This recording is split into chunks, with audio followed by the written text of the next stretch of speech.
Greetings, ladies and gentlemen of the internet. Jan Michael here.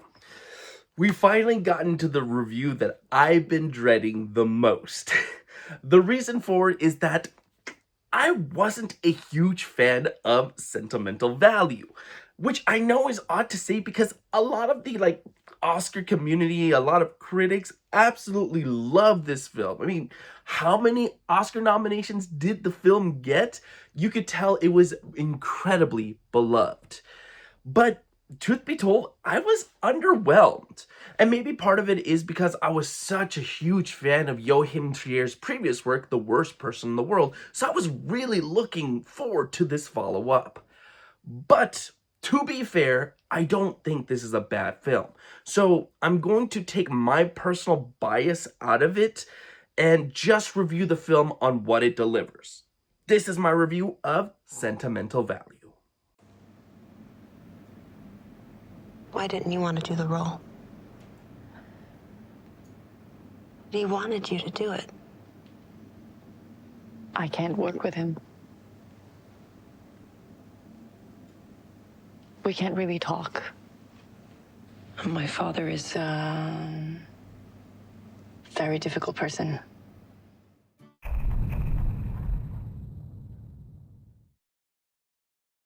Renate Reinsve plays Nora Borg, an actress that has an estranged relationship with her father, Gustav, who is a world-famous director. Nora has a sort of self-destructive personality, suffering from intense bouts of stage fright, as well as sleeping around with a fellow actor who is married.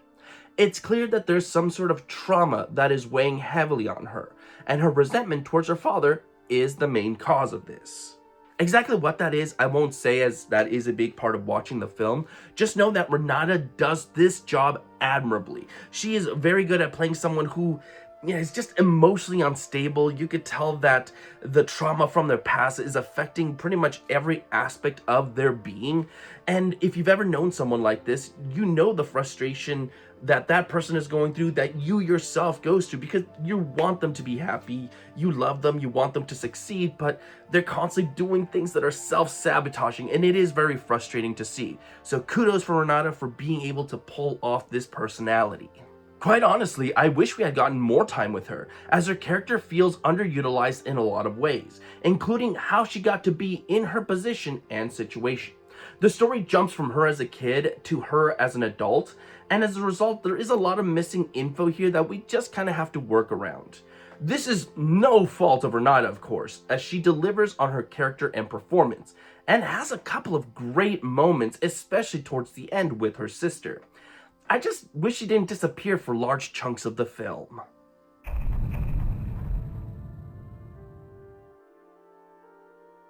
The directing here, I feel, is probably the most straightforward of the nominees. Joachim Trier is telling an intimate tale of pain and trauma and how it can be passed on generationally.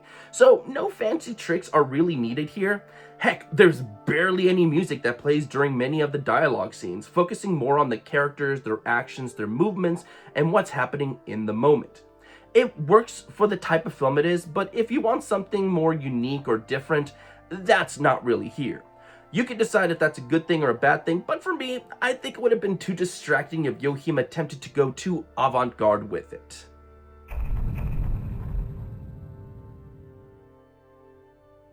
So here's a nomination that I'm just not quite convinced of.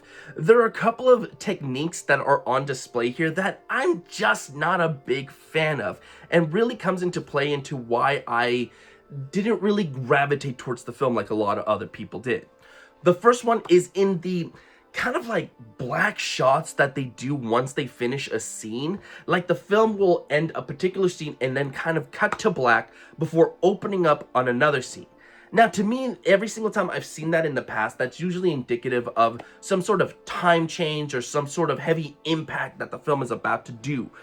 But that's not the case here. It just goes to black and then we cut to another scene as if it was supposed to be a regular cut. So why the emphasis on that kind of black shot?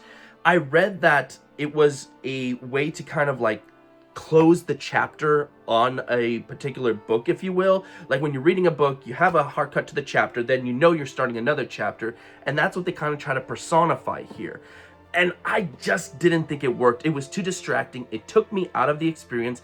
I even turned to my wife while watching the movie and go like, I don't understand what these shots are supposed to be.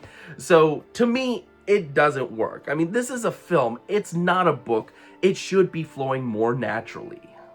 The second technique it uses is it's constantly cutting its scenes short. Now, at first, I thought this was to maybe save time on the length of the film, but from what I've read, this was a deliberate decision to not overstay its welcome and give the audience time to breathe, since there's so many emotions on screen. I'll be honest, I don't agree with this technique whatsoever, especially in this type of movie where you want to see the characters emotionally express themselves. It's building up to that, and then you shortchange us by pulling away before we can fully get lost in the scenes.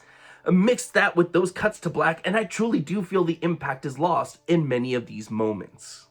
As I said, I really do think the editing is a big factor why I just didn't get emotionally attached to the film like so many others. But that's the thing, so many others have said that they were attached to it. And I'm not saying that the film doesn't have any good merits, mind you. It is still very emotionally impactful, especially towards the end. I just wish we had not used these techniques, because it really lessens the blow that these type of films are usually so good at delivering, and that's a huge shame.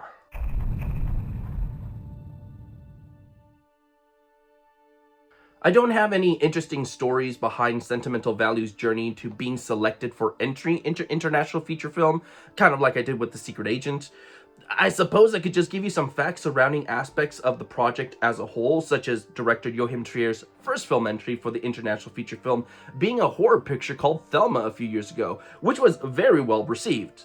But, you know, it's a horror film, so that really wasn't going to happen, especially back then. Now, he did follow that up with The Worst Person in the World, which, as you know, did very well for itself in terms of the Oscars. And now we have Sentimental Value, which the Academy has really latched onto. I'm actually very curious to see how the response of Joachim's next work will be, which as of right now, we don't really know anything about. Norway, as of right now with Sentimental Value, has had 7 films get nominated at the Oscars for international feature film, but they've yet to win in this category. So if Sentimental Value does go on to win, this will be a first for that country, which is really cool.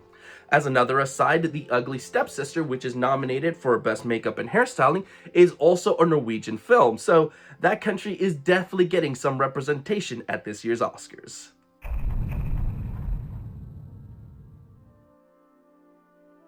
One of the great things that I really do like about the screenplay here is it doesn't waste its time with the characters expositioning why they're sad or why this person's not doing well, or, you know, oh, we're angry at each other because of this. Because, I mean, a lot of these characters are family members. They already know what's going on.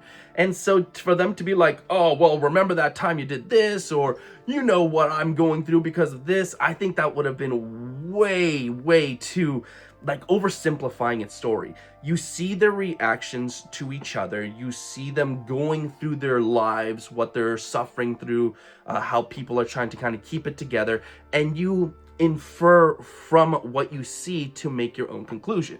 And then eventually when characters do break down, you fully get the big picture of what is happening. And I think that works spectacularly. Again, I wish we had gotten more time during these scenes, as it really would have left an impact, but in terms of the screenplay aspect by itself, I think it works very well. There are plenty of great moments sprinkled throughout the film that definitely left a mark. The conversation at the end with Nora and Agnes, the 2 sisters, is definitely one that is going to be remembered by most. There's also this great encounter between Nora and Gustav, the father and the daughter, at the diner, as well as this conversation between the other sister and Gustav, where Agnes doesn't want her son to be in Gustav's film. And just kind of how the revelations come out during the scene are very well done. And there's also funny moments that hide tragedy, such as the moment where Gustav is explaining to the actress Rachel how his mother hanged herself in the family home when he was a boy. There are tons of great stuff here, and I feel we could have had even more if some of the scenes had a bit more time to breathe.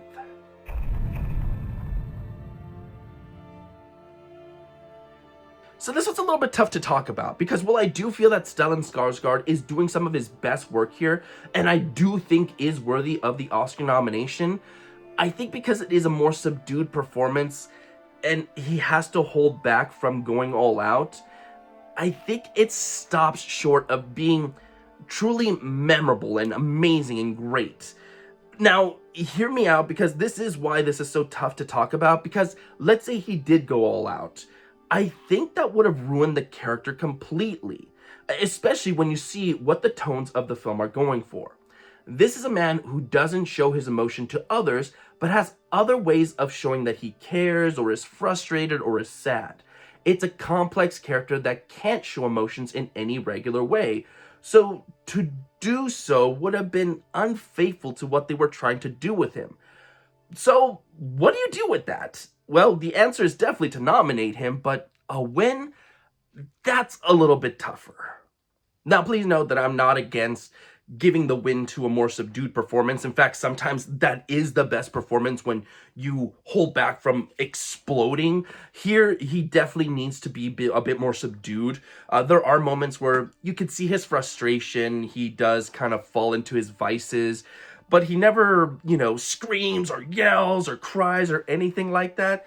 And because there's not that one scene, if you will, where you can kind of point to it and go, look, this is why he's so great. You really do have to take the entire performance into account. I think when you start to think back on the performance as a whole, it's not going to stand out as much. You're not going to remember it as much, I should say.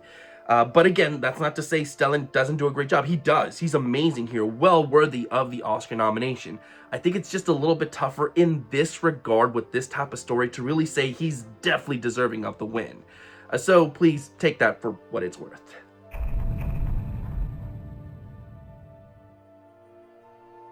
And thus we come to the double nominations, where Elle Fanning and Inga Ibsdottir Lilios are both vying for our attention. Or at least that's how I see it in my fantasies.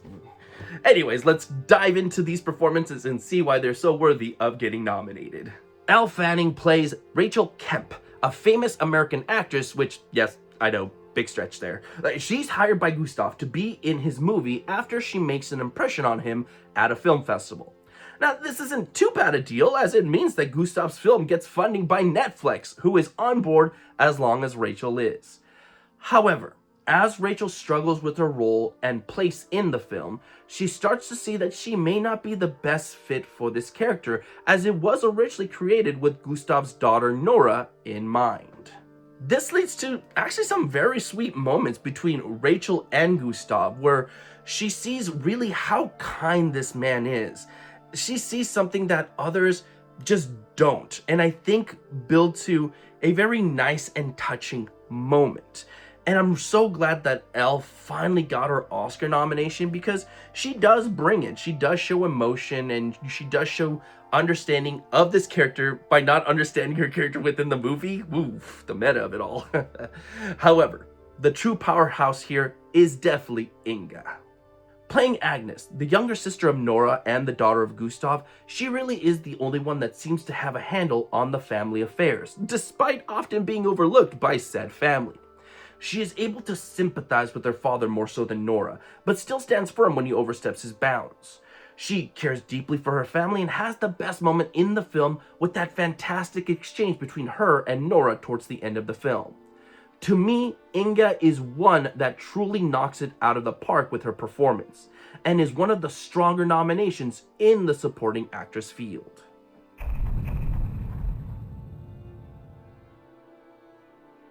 So with as many nominations as Sentimental Value got, especially in the above the line categories, does that mean it has a serious shot at going home with Best Picture?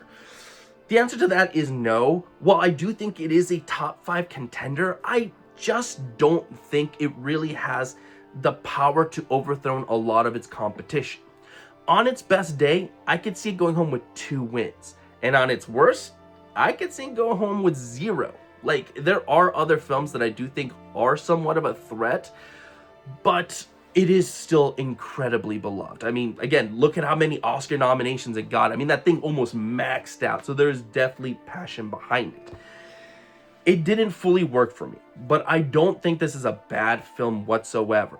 So if for whatever reason it did go on to win Best Picture, like it pulled off a miracle, well, I wouldn't be too happy, but I can't say it would be the worst choice amongst the bunch. But again, take that for what you will. Everyone's going to go into this film differently. For me, though, this is a nice film, one that I can recommend watching. I don't think I'm going to remember it in the long run. While I wasn't as sentimental on it, I can respect the value others see in this film. So to be completely fair, I give Sentimental Value a 4 out of 5, with a recommendation to see it. It's not gonna be for everyone, let me make that clear. But if you're an Oscar pundit or don't experience these type of films very often, there's a chance that you may find yourself gravitating more towards it than I did.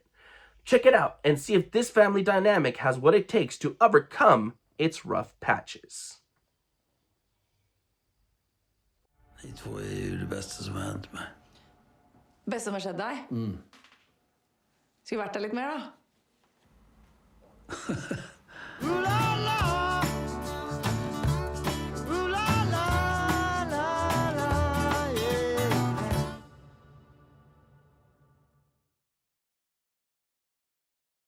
And that's another review in the bag. Oh my god, we're coming down to it now. 2 reviews left. And I think it's time, guys. I think it's time to talk about the other big juggernaut in the room who may potentially pull off the win. That's right, we're talking Sinners tomorrow, so you're definitely not going to want to miss that review. With as many nominations as it has, it's probably going to be my longest review to date, so I hope you're looking forward to it. Until then, everybody, please, like always, stay safe out there and have a good one.